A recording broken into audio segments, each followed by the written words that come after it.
अस्सलाम वालेकुम, खुशामदीद and welcome to animalia.pk। मैं हूं आपका वेट डॉक्टर फुरकान। मैं आज आपसे बहुत ही इंपॉर्टेंट टॉपिक जो फीमेल कैट ओनर्स पूछते भी हैं कैट ब्रीडिंग के बारे में कि हमारी फ़ीमेल कैट कब हीट पर आएगी, हीट पीरियड कितना बड़ा होता है, हमें कैसे मेट करवाना चाहिए, कब मेट करवाना चाहिए और ब्रीडिंग के दरमियान में कौन कौन सी चीज़ों की एहतियात करनी चाहिए। मैं इन सब क्वेश्चंस का आपको आंसर दूंगा, डिटेल से डिस्कस करेंगे। उससे पहले प्लीज़ चैनल को सब्सक्राइब कीजिए, बेल आइकन दबा दीजिएगा ताकि आपको आने वाली वीडियोस का नोटिफिकेशन मिल सके। चले आइए शुरू करते हैं।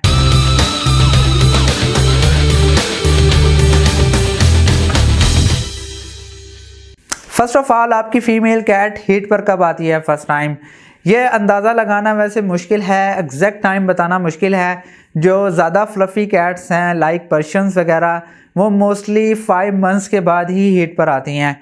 मैंने एग्जैक्टली 4.2 डेज़ की यानी आलमोस्ट 4 मंथ्स 2 डेज़ की कैट हीट पर देखी है और इससे नीचे पता नहीं होता है या नहीं, लेकिन मैंने नॉर्मली वैसे 5 मंथ्स के बाद ही फ़ीमेल कैट को हीट पर आते हुए देखा है। नॉर्मली अगर फिगर दिया जाए तो 6 to 8 मंथ्स के बाद, 6 to 8 मंथ्स के दरमियान में वो किसी भी टाइम हीट पर आ सकती है। हीट पीरियड कितने दिन का होता है? हीट पीरियड वैसे होता 7 डेज़ का है, लेकिन ये पॉसिबिलिटी है कि अगर हार्मोनल इम्बैलेंस हो जाए तो वो 14 दिन तक भी जा सकता है। और हीट पीरियड जो हीट साइकिल है वो हर 2 महीने के बाद रिपीट होता है। फ़ीमेल कैट्स बेसिकली साल में 3 दफ़ा बच्चे देती हैं। इनका गेस्टेशन पीरियड भी आलमोस्ट 61 to 66 डेज़ के दरमियान ही है। और अगर एक हीट मिस हो जाए तो वो 2 महीने के बाद दोबारा हीट पर आ सकते हैं। आपको कब मेट करवाना चाहिए, ये टिपिकल क्वेश्चन है, थोड़ा सा डिफ़िकल्ट है। वैसे ये डॉग्स की तरह नहीं है। फ़ीमेल कैट जब हीट पर आए तो आप तकरीबन 24 से 36 घंटे के बाद उसको किसी भी टाइम मेट करवा सकते हैं।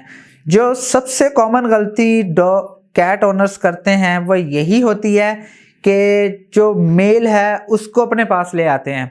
ये बहुत बड़ी गलती होती है क्योंकि मेल बेसिकली अपनी जगह से वाकिफ़ होता है। अगर आप उसको अपनी जगह पर दूसरी जगह पे उसको शिफ्ट कर दें, उसका एनवायरनमेंट चेंज कर दें, 2-3 दिन तो उसको लग ही जाएंगे कि उसको ऑब्ज़र्व करते हुए लग जाएंगे।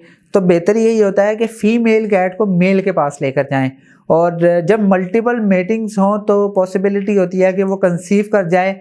अगर आपको लगता है कि आपकी फ़ीमेल कैट कंसीव कर चुकी है, उसकी मेटिंग प्रॉपर हो चुकी है, तो कंसीव करने के बाद, मेटिंग करने के बाद उसका हीट साइकिल सप्रेस हो जाता है। यानी आलमोस्ट 24 से 36 आवर्स के बाद उसके जो हीट साइंस हैं वो आना बंद हो जाते हैं। आपने प्रिकॉशंस क्या करनी है? मोस्टली पेट ओनर्स ये गलती करते हैं कि फ़ीमेल छोटी सी होती है, मेल बड़ा सा ले जाते हैं। तो एंड पर ज़ाहिर सी बात है कि जो जेनेटिक फैक्टर होता है लाइक जो पेरेंट्स की प्रोजेनी है वो तो बच्चों में आएगी। तो बच्चों में आने की वजह से जो बच्चे हैं अगर वो साइज़ में बड़े हैं तो डिलीवरी के टाइम प्रॉब्लम होते हैं। तो आपने ये ध्यान रखना है कि जो मेल का साइज़ है वो बिल्कुल नॉर्मल रखना है। सेकंड, आपने कभी भी कंट्रासेप्टिव इंजेक्शन नहीं लगवाना। मैंने प्रीवियस वीडियो में कंट्रासेप्टिव इंजेक्शन के बारे में बताया था। अगर आपको नहीं पता तो मैं नीचे लिंक दे देता हूँ, देख लीजिएगा। और मोस्टली पेट ओनर्स हीट के दरमियान में कंट्रासेप्टिव इंजेक्शन लगवा लेते हैं। और या सेकंड कंडीशन होती है कि उनकी कोशिश होती है कि अगर वो स्प्रे करवाना चाहें तो स्प्रेइंग करवाने के लिए दौड़ रहे होते हैं कि हम हीट साइकिल के दरमियान में स्प्रे करवा दें। फुली नॉन रिकमेंडेड है, आप स्प्रे नहीं करवा सकते। उसके रीज़न यही है कि एक तो उसका जो हार्मोन्स हैं वो ज़्यादा होते हैं, हार्मोन का इम्बैलेंस होता है। सेकंड ये होती है कि अल्लाह ताला की कुदरत है कि जब फीमेल कैट हीट पर आती है तो जो उसकी ओवरीज होती हैं वो बड़ी हो जाती हैं। इन केस अगर आप उसको स्प्रे करवाना चाहते हैं तो ओवरीज ज़्यादा बड़ी होने की वजह से, जो उसका हार्मोन्स इम्बैलेंस होने की वजह से जो उसका सर्जिकल कट है वो भी बड़ा लगता है। अगर आप उसको स्प्रे करवा भी लेते हैं तो आपका एनिमल डीप स्ट्रेस में जा सकता है। अगर वो स्ट्रेस में चला गया तो हो सकता है कि वो महीनों तक स्ट्रेस में रहे। तो बेहतर है अवॉइड किया करें, आप स्प्रे भी ना करवाएं और उसको कंट्रासेप्टिव इंजेक्शन भी ना लगवाएं। आई होप कि आपको पॉइंट समझ आ गए होंगे। अगर आपका कोई क्वेश्चन है तो आप मुझसे कमेंट में पूछ सकते हैं। आई होप कि आपको वीडियो पसंद आई होगी। अगर पसंद आई है तो प्लीज़ लाइक कीजिए, शेयर कीजिए और प्लीज़ इस चैनल को ज़रूर सब्सक्राइब कीजिएगा। नेक्स्ट वीडियो में मिलते हैं। खुदा हाफिज़।